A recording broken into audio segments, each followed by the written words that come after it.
Bismillahirrahmanirrahim. Assalamualaikum warahmatullahi wabarakatuh. Perkenalkan, nama saya Muhammad Rizky, NPM 10 11 90 30. Prodi Manajemen S1 kelas B. Saya mahasiswa STI STMB Bandung. Dalam kesempatan kali ini, saya akan menjelaskan tugas manajemen informasi mengenai sistem informasi manajemen. Dalam hal ini, saya akan menjawab beberapa pertanyaan mengenai sistem informasi manajemen. Yang pertama adalah pengertian sistem informasi manajemen. Ada beberapa ilmuwan mengatakan yang pertama adalah Bud Scanlon dan J. Bernard Case menyatakan bahwa sistem informasi manajemen merupakan suatu sistem formal mengenai hal melaporkan, menggolongkan, dan menyebarkan informasi kepada orang-orang yang tepat dalam suatu organisasi. Yang kedua adalah Liang Yi berpendapat sistem informasi manajemen sebagai jalinan hubungan dan lalu lintas keterangan dalam suatu organisasi melalui proses pengumpulan, pengolahan, pemahaman, dan penyebaran kepada pejabat yang berkepentingan. Dan yang terakhir adalah Encyclopedia of Management. Disebutkan bahwa sistem informasi manajemen merupakan suatu proses pendekatan yang direncanakan dan disusun untuk memberikan bantuan kepada pimpinan dalam proses manajerial. Pada pendapat di atas, dapat disimpulkan bahwa sistem informasi manajemen merupakan jaringan prosedur pengolahan data yang dikembangkan dalam suatu organisasi dan dapat disahkan bila diperlukan untuk memberikan data kepada manajemen untuk dasar pengambilan keputusan dalam rangka mencapai tujuan. Data tersebut diolah oleh manajemen untuk menjadi sebuah informasi. Yang kedua adalah komponen sistem informasi manajemen. Terbagi menjadi dua, yaitu yang pertama, sistem informasi fungsional.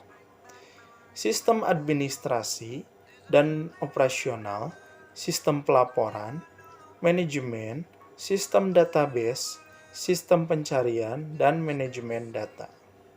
Yang kedua adalah sistem informasi secara fisik, yaitu sumber daya data, sumber daya perangkat keras, sumber daya perangkat lunak, sumber daya jaringan, sumber daya manusia. Yang ketiga adalah tujuan sistem informasi manajemen. Tujuan sistem informasi manajemen, sistem ini memiliki peranan penting dalam pelaksanaan dan perencanaan yang dilakukan oleh sebuah perusahaan. Tujuannya antara lain menyediakan layanan informasi dalam perhitungan produk, harga pokok, jasa, dan tujuan-tujuan lain yang menjadi target manajemen.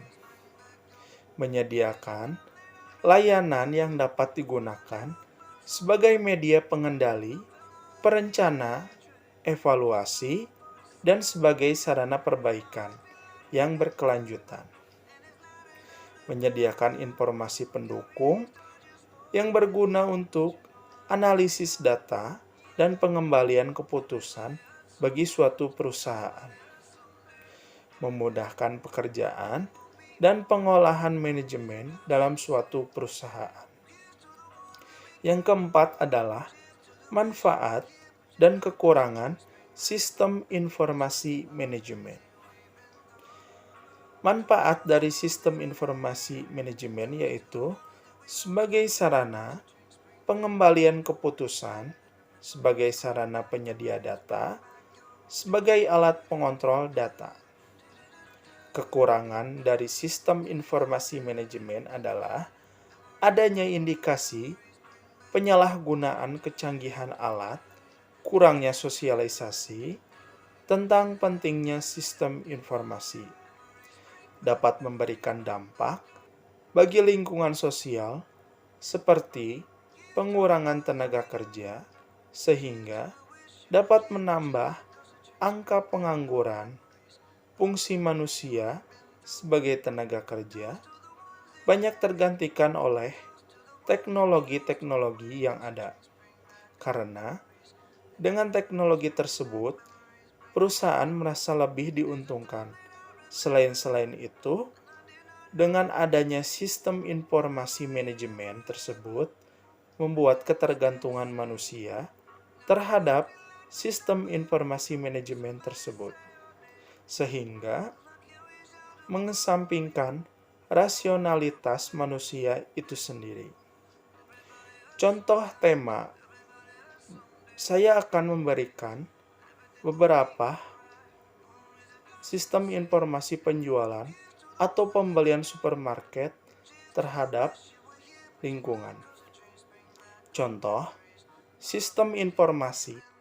Dalam kasus di atas, saya akan memberikan contoh berdasarkan pengalaman kerja saya mengenai sistem informasi penjualan atau pembelian supermarket.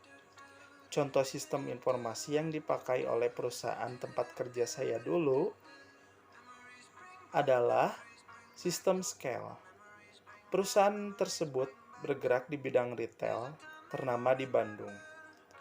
Sistem scale ini bekerja sebagai penyimpanan inventory barang dari mulai receiving, tempat datang barang diinput oleh pegawai receiving yang bertanggung jawab fisik barang yang datang ke supermarket. Lalu sistem tersebut akan memberitahu jumlah stokan barang ke pegawai gudang, buyer, supervisor, hingga ke sampai atasan bahwa stokan barang store aman, lalu barang tersebut terpajang hingga dibeli oleh konsumen. Sistem tersebut akan otomatis berkurang karena ada transaksi di kasir. Di situ dapat diketahui pertumbuhan supermarket tersebut growth atau naik atau turun oleh manajemen perusahaan pusat ataupun store manager. Namun, kekurangan sistem tersebut terkadang error karena banyak faktor yang membuat penginputan stokan terhambat. Dampaknya, bila terus-menerus error, alur kerja perusahaan terhambat dan stokan barang dan fisik tidak balance saat melakukan stock of name. Akhirnya, menjadi minus karena banyak faktor fisik, barang yang hilang ataupun tidak terhitung sistem. Mungkin hanya itu saja yang bisa saya sampaikan. Maaf bila ada salah kata baik lisan atau pengucapan. Atas perhatiannya saya mengucapkan terima kasih. Assalamualaikum warahmatullahi wabarakatuh.